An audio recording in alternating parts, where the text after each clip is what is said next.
অন্তর্বর্তীকালীন সরকারের প্রধান মাননীয় প্রধান উপদেষ্টা তিনি বলেছিলেন নুরুল হক নূরকে উন্নত চিকিৎসার জন্য দেশের বাইরে পাঠানো হবে।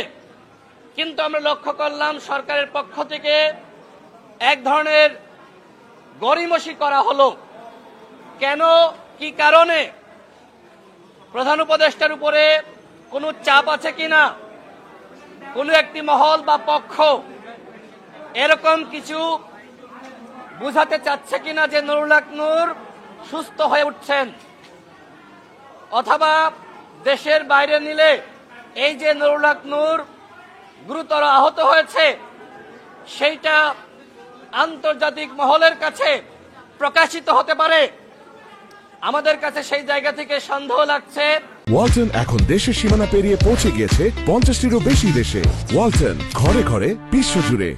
মূলত নুরুল হক নূর যে গুরুতর আহত হয়েছে, রক্তাক্ত হয়েছে, সেটিকে ধামাচাপা দেওয়ার জন্য সরকারের পক্ষ থেকে বিদেশে নেওয়ার ঘোষণা দেওয়ার পরেও আমরা দেখলাম এক ধরনের গড়িমসি করা হচ্ছে। নুরুল হক নূর কখনোই দেশের বাইরে চিকিৎসা নিতে চাননি।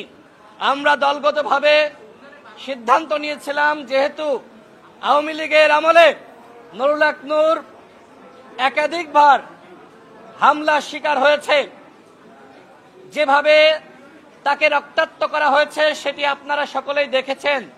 সুতরাং তার উন্নত চিকিৎসার জন্য সিঙ্গাপুরে অথবা লন্ডনে বা জার্মানিতে পাঠানো দরকার। কিন্তু সরকারের যে গড়িমসি সেটি অত্যন্ত হতাশাজনক, যে কারণে আমরা মনে করি, আমাদের দল মনে করে নুরুল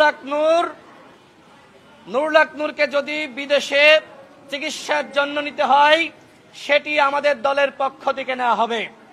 সরকারের দয়ার উপরে আমরা আর নির্ভর করতে চাই না। আমরা সরকারের এই ঘোষণাকে, নুরুল হক নূরকে সরকারের পক্ষ থেকে উন্নত চিকিৎসার জন্য বিদেশে নেওয়ার যে ঘোষণা দেওয়া হয়েছিল সেই ঘোষণাকে আমরা প্রত্যাখ্যান করছি। আমরা আমাদের দলের পক্ষ থেকে উন্নত নূরকে দেশের বাইরে আমরা পাঠাবো। যদিও নুরুল হক নূর বলেছেন তিনি বাংলাদেশের চিকিৎসা ব্যবস্থার উপরে আস্থা রেখে তিনি দেশেই চিকিৎসা নিতে চান। প্রিয় সাংবাদিক ভাইরা, এই ঘটনার 17 দিন অতিবাহিত হতে যাচ্ছে।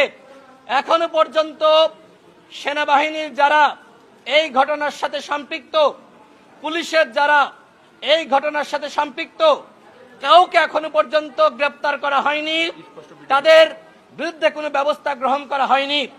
এই ঘটনার স্পষ্ট ভিডিও রয়েছে, সিসিটিভি ফুটেজ রয়েছে, কিন্তু তারপরেও এখনো পর্যন্ত সেনাবাহিনী এবং পুলিশ বাহিনীর যারা এই ঘটনার সাথে সম্পৃক্ত তাদের বিরুদ্ধে ব্যবস্থা গ্রহণ না করা আমাদের মধ্যে এক ধরনের সন্দেহ এবং সংশয় সৃষ্টি করেছে, আদৌ এই ঘটনার বিচার হবে কিনা। আমরা বরাবরই বলছি, এই ঘটনাকে কেন্দ্র করে পুরো সেনাবাহিনী এবং পুরো পুলিশ বাহিনীকে আমরা দোষারোপ করছি না। আমরা শুধুমাত্র এই ঘটনার সাথে যারা সম্পৃক্ত, যারা এই ঘটনার নির্দেশদাতা, তাদেরকে চিহ্নিত করে আমরা বিচারের আওতায় আনার দাবি জানাচ্ছি।